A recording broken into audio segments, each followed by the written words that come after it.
y'ibyo bya 10 n'amaturo. Ese koko iyo tuvuga ngo Yesu yabikuyeho tukabivuga twemye, hari abakeka ko ari amagambo cyangwa se ko nkaba ari ishyari twabigiriye, ariko rwose abantu barebe ku murongo wa 8 mu bice 10 by'Abaheburayo hano ku murongo wa 8. Kristo yatwishingiye kuri buri kimwe cyose, yatubereye umutambyi, atubera igitambo, atubera ituro, atubera ngo n'umubabwe uhumurira Imana neza, ariko kwari kugira ngo umuntu namara gukizwa ntagire ikindi kintu cyose asabwa, Kristo ababyishingiye byose. Yagomeje gutangaza ubutumwa bwiza bumwerekeye, kuko ari we wagombaga kuza nyine gusohoza iby'Imana ishaka. Avuga neza yuko ibitambo n'amaturo Imana itabishatse, itabyishimiye, kuko ntago byashoboye kugeza abantu ku butungane Imana yashakaga. Nicyo cyatumye ubwe avuga ngo niko byanditswe kuri we ngo mu muzingo w'igitabo ngo dore ndaje data gukora ibyo ushaka. Akuriraho ibyo bya mbere gukomeza ibya kabiri. Niyo mpamvu Yesu rero amaze kwitanga w'igitambo akaba ituro n'umubavu uhumurira Imana neza, uburyo bwo gutura bwa mbere bwarahagaze. Ikimenyetso cyabereye ku musaraba, kuko biri muri Matayo, ubwo umwenda ukingirije ahera cyane watabukagamo kabiri aho bwa butambyi bwakorerwaga naho ayo maturo yatangirwaga, bimaze kugaragara ko habaye ahantu hatagifite agaciro harangaye, kuko umwenda ukingirije ahera aho urusengero watabutsemo kabiri. Rero icyo gihe basohoje neza ko umurimo w'abatambyi wahagaze, uwahabwaga 1/10 n'amaturo ngo bimutunge n'ibitambo, ko asezerewe ko Yesu abaye igitambo, abaye umutambyi, abaye n'ituro, abaye n'umubavu uhumurira Imana neza.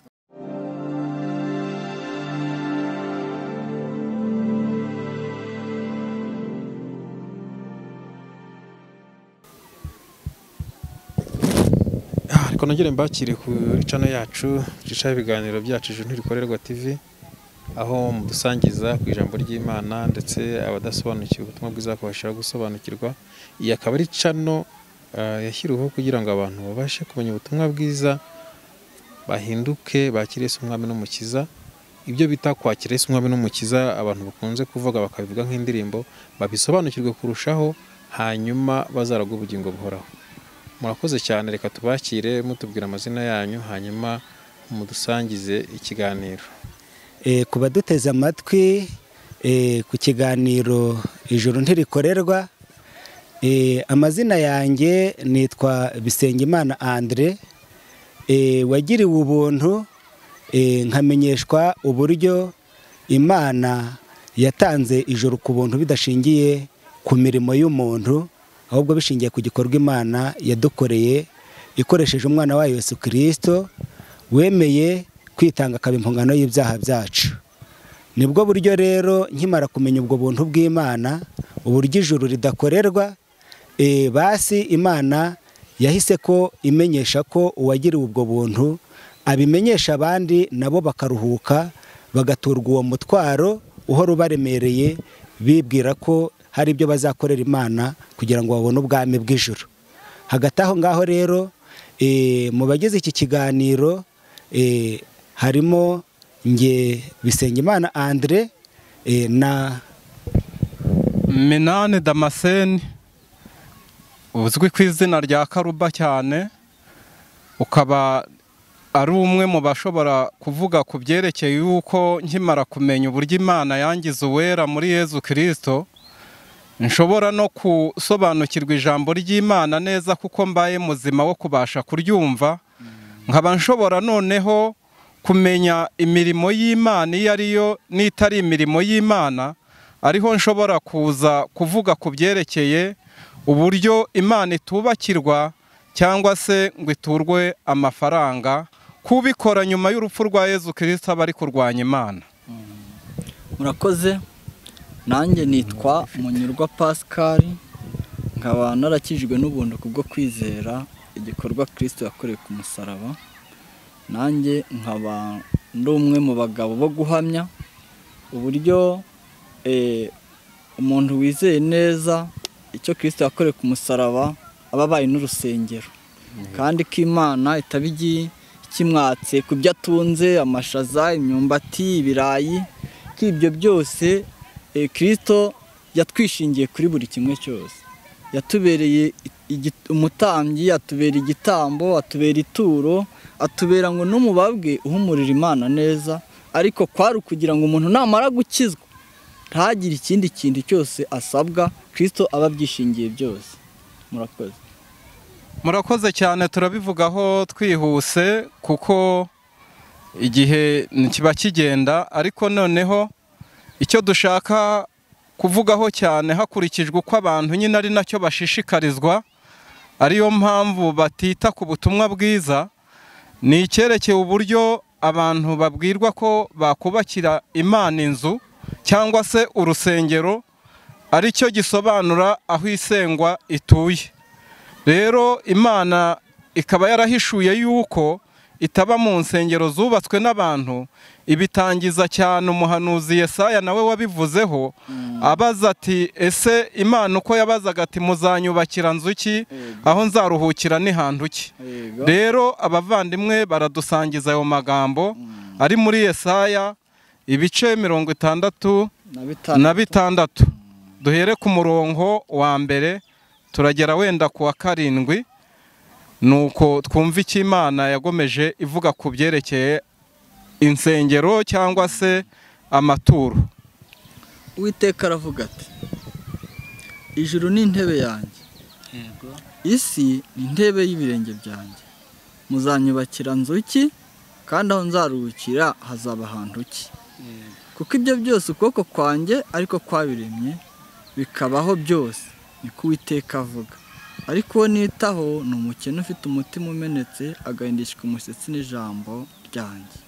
Ubaga inka ahwanye n'uwica umuntu, utamba umwana w'intama ahwanye n'uvuna imbwa ijosi, utura ituro ahwanye n'utuye amaraso y'ingurube, uwosa imibavu ahwanye n'usabira ibishushanyo gisengwa umugisha. Ni ukuri koko bitoranirije inzira zabo ubwabo, imitima yabo yishimira ibyo bizira. None nanjye nzabatoraniriza ibashukashuka, mbateze ibibatera ubwoba, kuko ubwo nahamagaraga ntibanyitabye, igihe navugaga ntibumvise, ahubwo bakoraga ibyo nanze, bagahitamo ibitanezeza. Namwe ijambo ry'Uwiteka, nimwumve ijambo ry'Uwiteka yemwe abahindishwa imishyitsi n'ijambo rye. Bene wanyu babanze bakabaca babahora izina ryanjye, baravuze bati ngaho Uwiteka nahabwe icyubahiro, turebe umunezero wanyu, ariko bazakorwa n'isoni. Murakoze cyane. Icyo tuvuga rero cyane, turavuga uburyo Imana yahakaniye umuntu yuko nta nzu yayubakira, kuko Imana ari ibasha kwiyubakira ubwayo. Yatangiye abaza ikibazo, avuga yuko ngo isi ngari ijuru kari intebe ye, kari intebe y'Imana. Mu yandi magambo, Imana yicaye mu ijuru nk'uko natwe twicaye hano ku ino ntebe, ndetse ivuga ko mu isi ngari intebe y'ibirenge byayo. Ubwo mu isi iraharambirije nk'uko natwe turambirije muri iyi jaride. Yatangiye abaza atese muzanyubakira nzu ki, avuga atese aho nzaruhukira ni hantu ki? Ese nanjye icyo kibazo, ubundi abantu bubakiye Imana ute? Ubu se ubundi Imana iri gushaka ko tuyubakira dute? Urakomeza. Urakoze cyane. Nibyo byiza kumvira ikintu neza mu ntangiriro yacyo, ni naho uza kumenya neza mu iherezo uko bimeze. Rero Imana ishimwe, kuko niyo yahakaniye abantu, kuko uhereye mbere yagaragaje yuko nta muntu wayubakira, kuko yahakaniye na Dawidi abigambiriye, ariko iza kumubwira ubwo wabitekereje ntabwo ari wowe uzanabikora. Mu gihe cy'isezerano rya mbere yemera ko umuhungu we Salomo ari we wubaka rwa rusengero rwubatswe mu myaka 46, ariko nawe amaze kurwubaka yagaragaje neza ko Imana iri hejuru y'amajuru itaba muri iyo nzu n'ubundi. rero agaragaza kuko yari yayimenye neza ko icyubahiro cyayo ari cyo gikwiriye kuba ku iyo nzu gusa. Rero nayo yari ifite igihe igomba kumara kugira ngo ibe irangije umurimo wayo, noneho Imana yereka abantu uburyo ahubwo ariyo ibubakiye inzu kugira ngo iyo nzu yubatse izina yibemo. Rero Imana ishimirwe ko yamaze kugaragaza nyine ko yicara mu ijuru ikahuzura, ikagaragaza ko mu isi naho ibirenge byayo bihuzuye, ko nta muntu wayubakira. Nicyo cyatumye intumwa yayo Pawulo abivuga yeruye neza mu byakozwe n'intumwa 17:22, aho agaragaza neza yuko Imana kuko ariyo yaremye ijuru n'isi, yari abibonye abantu bibanze ku byo kubaka, abagabo b'abanyatenayi yarabivuze ngo mbonye muri byose mukabije kwibanda ku by'idini. Ngubwo nagendagendaga nitegereza ibyo musenga, nasanze n'igicaniro cyanyu cyanditsweho ngo icy'Imana itazwe. Aravuga rero ati iyo musenga mutayizi niyo nje kubamenyesha. Natwe iyo rero niyo turi kumenyesha abantu bo mu gihe cyacu, kugira ngo bamenye neza ko Imana itubakirwa ahubwo ariyo yatwubakiye, kugira ngo nanone iziduturemo. Nitwe yubatse ubwacu ubwo yatwicanaga na Yezu Kristo, ubwo yamuzuraga ikatuzura na nawe kugira ngo iziduturemo. Niyo mpamvu Pawulo abisobanura mu mirongo baza kudusomera, turi kubivuga twihuse kuko igihe aba ari gitoya. Noneho Pawulo akagaragaza ko noneho imibiri yacu ariyo nsengero za Mwuka Muziranenge w'Imana. Rero reka mbe mpoze bene data bakomeze kw'icyo barusheho kugisesengura. Ariko Bwana Nduru, numva nshaka kukubaza kuko ari impamvu banagerageza kubaka, mwigeze munabivugaho, wenda aba ari cyo usobanurira abantu. Urumva ko mwavuze ku rusengero Dawidi yubatse, yamara niwe wagize ngo icyo gitekerezo cyo kurwubaka, ariko ruza kubakwa n'umuhungu we Salomo. Ari nayo mpamvu abantu nyine nabo baheraho bubaka. Yego, urakoze cyane. Igituma abantu bubaka bakurikije nyine urwo ngurwo rwabanje kubakwa i Yerusalemu, ariko ntibamenye impamvu rwubatswe. Ruriya rw'i Yerusalemu rujya kubakwa, rwubatswe bishingiye kuri Dawidi nk'uko umuvandimwe abivuze. Nibwo Imana yari yatoranije Abisiraheli, ariko igira amategeko ibaha iyabahereye ku musozi wa Sinayi ku bisate 2 by'amabuye. Ayo mategeko rero nibwo Imana yababwiraga ko bayakorera isanduku, bayashyira mu isanduku. Nibwo bakoraga ihema bashyira mu iyo sanduku. Ariko Dawidi yitegereje iyo sanduku y'isezerano ry'Imana iri mu ihema, abona idakwiye kuba mu ihema, kandi we aba mu nzu nziza y'imyerezi. Nicyo cyatumye ajya gusaba Imana kuyubakira. Agiye kuyisaba kuyubakira, Imana iramuhakanira, imubwira ko isanzwe yibera mu ihema.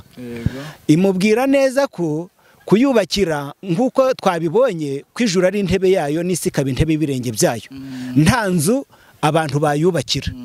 Ariko iza kumubwira ko nk'uko umuvandimwe yavuze ubwo afite ishyaka ryayo ryo kuyubaha, imubwira ko n'ubwo iyo nzu yakubakwa ariko atari we uzayubaka, ahubwo ari umuhungu we Salomo. Ariko Imana yamubwiye ko Dawidi ari we uzategura ibikoresho bizubaka iyo nzu, ariko ko atari we uzayubaka.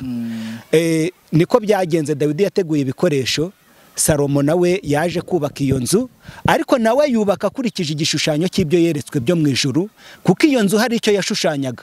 Yashushanyaga Kristo uzaza, akaba ari we wubaka inzu y'Imana yemewe. Yego. Iyo nzu rero yaje kubakwa na Yesu ageze hano mu isi, niyo yaje gusimbura ya yindi y'i Yerusalemu. Aricyo cyatumye Yesu amaze kugera hano mu isi yahakaniye abantu ko abasenga Imana by'ukuri batazongera kuyisengera i Yerusalemu muri ya nzu no mu misozi y'i Samariya. Ahubwo ko abasenga Data by'ukuri bakwiye kumusengera mu kuri no mu mwuka, nk'uko Yesu yabihamije mu butumwa bwiza bwa Yohana mu gice cya 4 uhereye ku murongo 21. Iyo uhasomye ugenda ubibona neza uburyo Yesu yahakanye iyo nzu yo ku musozi kitemewe. Na Pawulo yarabivuze nk'uko umuvandimwe yabivuze hano mu byakozwe n'intumwa mu gice cya 17 uhereye ku murongo wa 21. Imana niho yabivuze, ukeneye kubimenya yahasoma akabyumva. Haravuga ngo Imana yaremye ijuru n'isi n'ibirimo byose, iyo kuko ariyo mwami w'ijuru n'isi, ndiba mu nsengero zubatswe n'abantu, kandi ntikorerwa n'amaboko y'abana b'abantu nk'ufite icyo akennye. Kuko Imana ariyo yahaye bose ubugingo no guhumeka n'ibindi byose. Ibyo ni ibigaragaza ko Imana yahakanye ya nzu yari iri i Yerusalemu, dore ko na Yesu ahageze nanone yababwiye ko iyo nzu itakiri iyo gusengerwamo, kuko bari banayihinduye isenga ry'abambuzi hashingiye ibyo bakoreragamo. Ababwira ko bakwiye kuyisenya, we akubaka irusengero neza mu minsi 3. Tutaragera ku iyo nzu yashenywe mu minsi 3, turimo turagira ngo dusobanurire abaduteza amatwi. Iyo nzu yari yubatswe koko, ariko abantu banayisengeramo, ariko haza kuba hihereza. Yego. Hashingiye ko iyo nzu yari irimo abatambyi, abakozi bakoragamo, aribo bitwaga abatambyi, bagahabwa ndetse n'ibibatunga, aribyo byitwa ibya 10 n'amaturo. Yego. None ukuvuga ngo si Imana yabiryaga, nibo babiryaga, ashingiye ko babaga mu iyo nzu nyine. Nebye. Noneho urabonamo neza ko byakomeje kuba gutyo, bamwe bagatanga ibya 10 n'amaturo, abandi bakabirya kugeza igihe Kristo aziye. Noneho rero icyo ndi gushaka, wenda mwene data Damascene adufashe, Kristo se ko yaje asanga uwo murimo ari uri gukorwa, ese yakomereje mw'uwo mujyo? Yabivuze iki? Hari icyo umwami Yesu nyir'ubwite yavuze nk'uwari utumwe n'Imana avuye mu ijuru.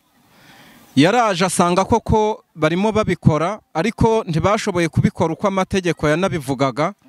Ariko mu gihe gihari nawe yubahirije iby'amategeko avuga, ku buryo yanakijije n'umuntu aramubwira ati genda uture ituro wiyereka abatambyi. Ariho bamwe barushaho guhera bibeshya bavuga uti kuki yavuze ngo umuntu ature. Ariko icyo gihe we yari ataratanga ituro rikuraho rya rindi. Nicyo cyatumye rero ubwo yamaraga kuba ahagaze ku isi, yagomeje gutangaza ubutumwa bwiza bumwerekeye, kuko ari we wagombaga kuza nyine gusohoza iby'Imana ishaka. Avuga neza yuko ibitambo n'amaturo Imana itabishatse, itabyishimiye, kuko ntago byashoboye kugeza abantu ku butungane Imana yashakaga. Nicyo cyatumye ubwe avuga ngo niko byanditswe kuri we, ngo mu muzingo w'igitabo ngo dore ndaje data gukora ibyo ushaka. Akuriraho ibyo bya mbere gukomeza ibya kabiri. Niyo mpamvu Yesu rero amaze kwitanga w'igitambo akaba ituro n'umubavu uhumurira Imana neza, uburyo bwo gutura bwa mbere bwarahagaze. Ikimenyetso cyabereye ku musaraba, kuko biri muri Matayo, ubwo umwenda ukingirije ahera cyane watabukagamo kabiri aho bwa butambyi bwakorerwaga naho ayo maturo yatangirwaga, bimaze kugaragara ko habaye ahantu hatagifite agaciro harangaye, kuko umwenda ukingirije ahera h'urusengero watabutsemo kabiri. Rero icyo gihe basohoje neza ko umurimo w'abatambyi wahagaze, uwahabwaga 1/10 n'amaturo ngo bimutunge n'ibitambo, ko asezerewe ko Yesu abaye igitambo, abaye umutambyi, abaye n'ituro, abaye n'umubavu uhumurira Imana neza. Noneho rero abasezereye abo bantu ku mugaragaro.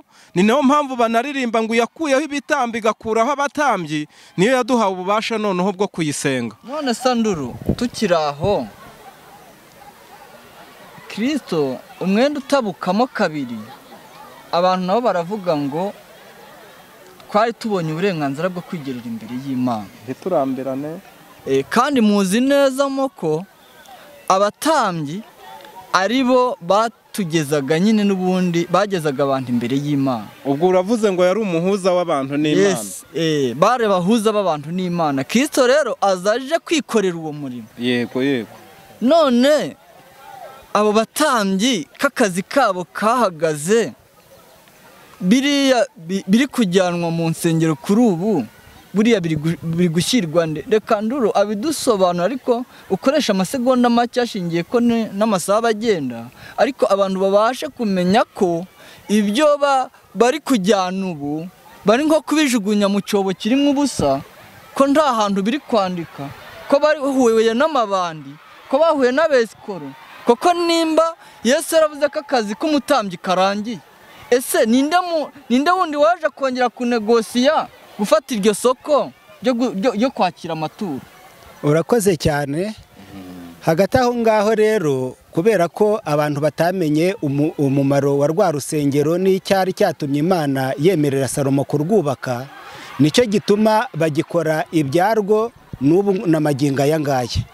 Ariko ruriya rusengero icyari cyatumye Imana ibyemerera Salomo, ijambo ry'Imana rigaragaza neza ko nawe yemerewe kurwubaka, ariko akurikije igishushanyo cy'ibyo yeretswe. Rwashushanyaga umwana w'Imana Yesu Kristo, kuko ari we wagombaga kuza akaba umutambyi, akaba n'igitambo, akaba n'ituro n'umubavu uhumura Imana neza. Niyo mpamvu Imana yari yabwiye Salomo ko agomba kubaka urwo rusengero, yamara kurwuzuza agafata umwenda wera akagaburamo ibyumba bibiri, agakora hera n'ahera cyane. Aho hera rero niho abatambyi bagombaga kuba bari bakira ibitambo Abisiraheli bazanye byo guhongerera ibyaha byabo. Ahera cyane niho umutambyi mukuru yagombaga kuba ari, kugira ngo ajyane ya maraso ya bya bitambo. Aho ngaho niho habaga n'intebe y'ihongerero ariho, kuko bari barasezeranijwe ko Mesiya azaza.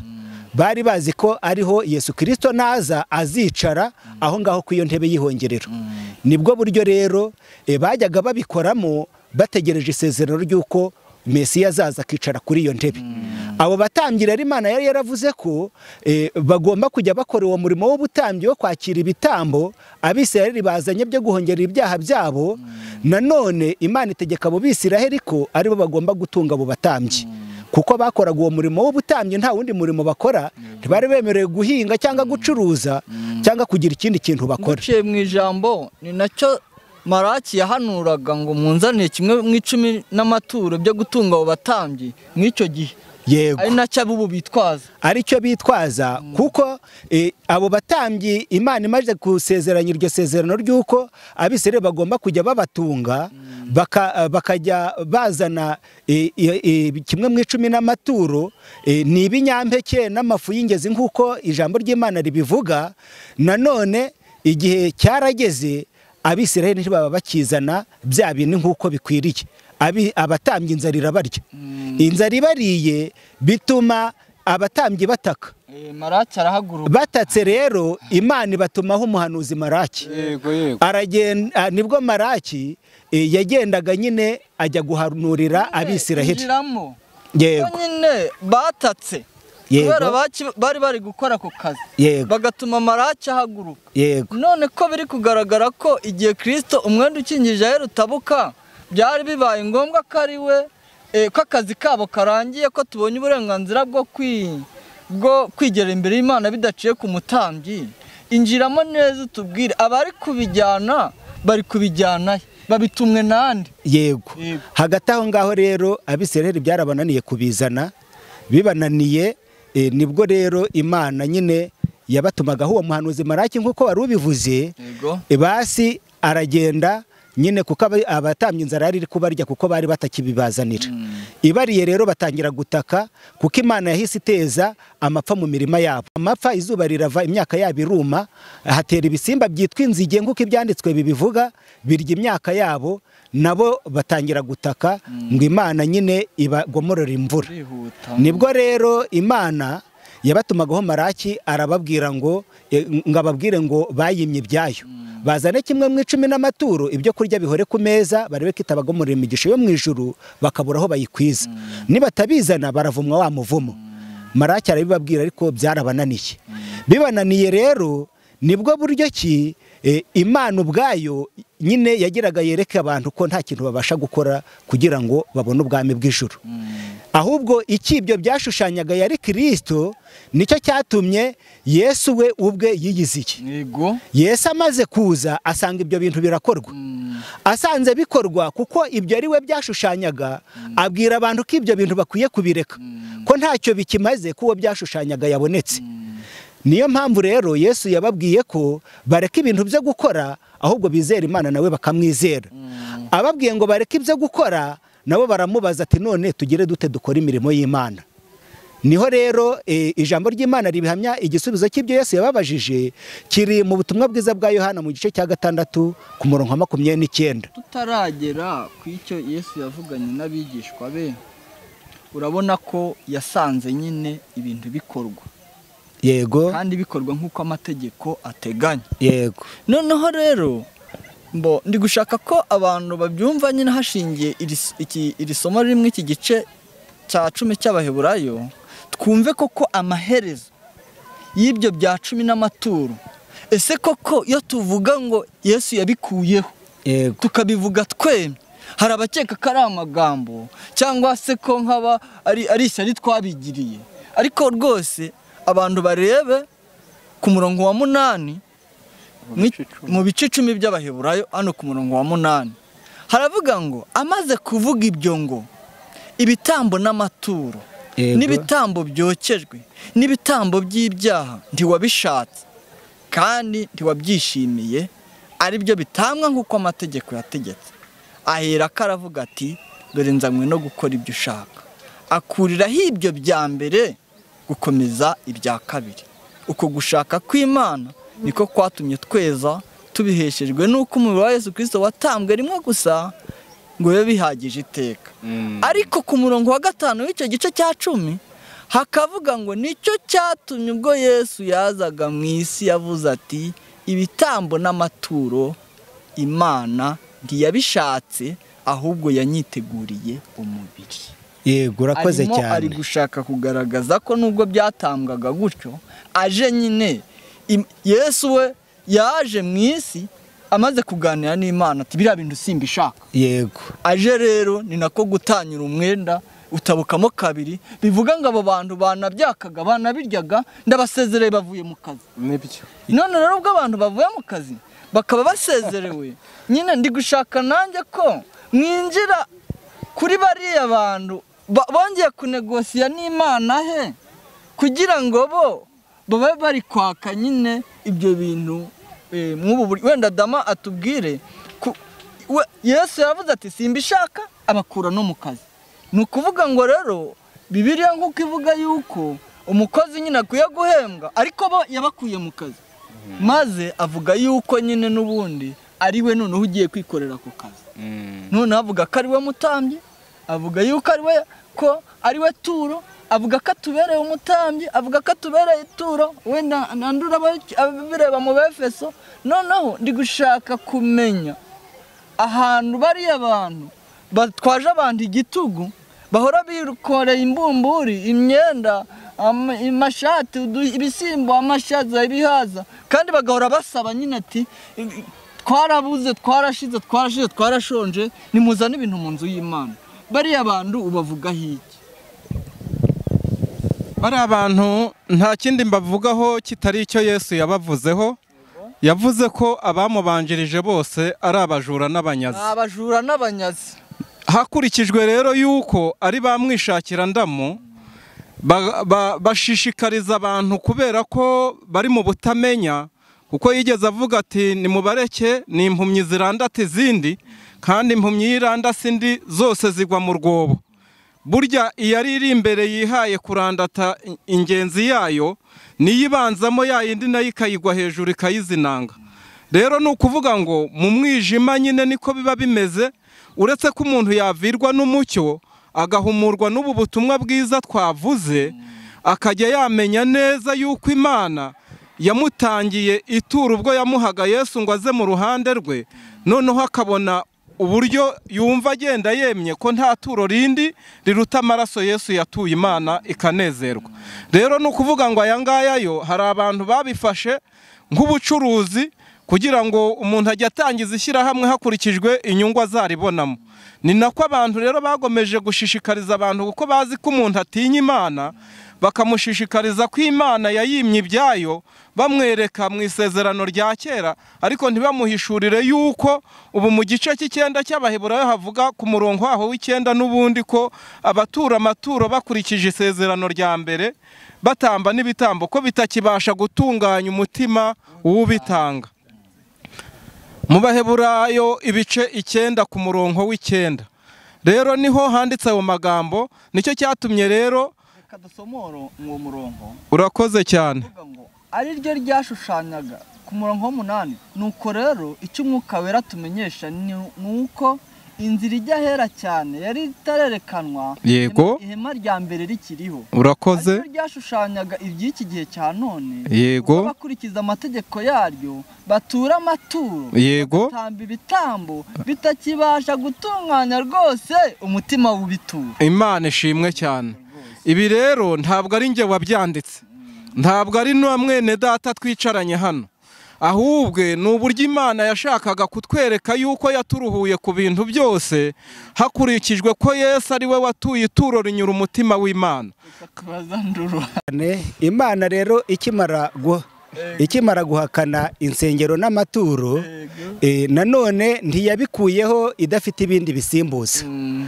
Imaje guhakana ko uru rusengero rwo ku musozi abantu bubaka itakirubamo, yagaragaje urundi rusengero ibamo urwarirwo. Nanone turabireba mu ijambo ry'Imana yandikiye nanone Abakorinto mu rwandiko rwa mbere mu gice cyaho cya 3:16. Tugisoreze icyo cyanditswe kuko ibihamya ni byinshi. Yego 3:16 mu Bakorinto aravuga ngo komeza nyitaho ngiri gusoma wowe rekeraho. Yego haravuga ngo ntimuzi yuko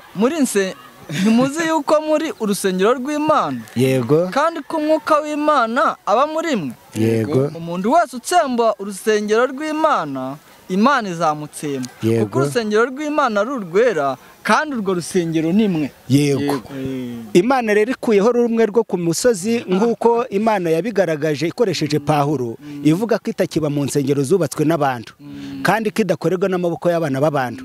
Yahise igaragaza urundi rusengero nyakuriye ko ari umuntu wamaje kwizera ko uwo muntu ari we ububaye urusengero rw'Imana. Aho ngaho rero imaje kuvuga iby'urusengero rushyashya rusimbura rumwe Salomo yari yabwiwe kubaka, ni nabwo yanagaragaje irindi turo risimbura yandi Abisirayeli batangaga bahereza abatambyi, kuko yari imaze kubasezerera. Ubwo ni ukuvuga ngo n'ibyo bintu bakaga nabyo byari bisezerewe. Niyo mpamvu ijambo ry'Imana ribivuga, kuko ubutangi bwari buhindutse Yesu amaze kuza. Yari yemeye kuba igitambo n'ituro.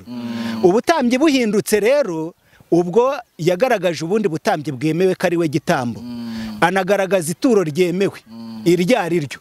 Nanone rero iryo turo ryemewe n'icyo gitambo cyemewe tugiye kubireba hano mu Befeso mu gice cya 5, ari byo bisimbura nanone ya maturo ya mbere na bya bitambo.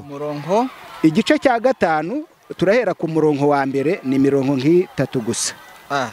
Avuga ngo nuko mwigana Imana nk'abana bakundwa, nuko mwigana Imana nk'abana bakundwa kandi mugendere mu rukundo, nk'uko Kristo yadukunze akatwitangira ku bituro n'igitambo cy'Imana n'umubabwe uhumurira Imana neza. Urakoze cyane. Avuzemo ko Kristo amaze kutwitangira yatubereye ituro. Ubwo ni ukuvuga ngo muri urwo rusengero rushya yavuze, ntabwo turi gushaka no gukenera kujya gushaka andi maturo. Kristo niwe turo ryacu, atubera n'igitambo. Ubwo amahene yacu n'amatungo n'ibyo kurya n'iki nabyo biraruhutse, nabyo byararengewe. Ubwo birarengewe, ahubwo ngo atubereye n'umubabwe uhumurira Imana neza. Ijambo ry'Imana rirabihamya neza, kuko ubutambyi bwari buhindutse ngo n'amategeko akwiye guhinduka. Nuko ijambo ry'Imana ribivuga ribihamya neza mu Baheburayo mu gice cya 7 ku murongo wa 12, uburyo ubutambyi bwahindutse, ariyo mpamvu n'amategeko akwiye guhinduka.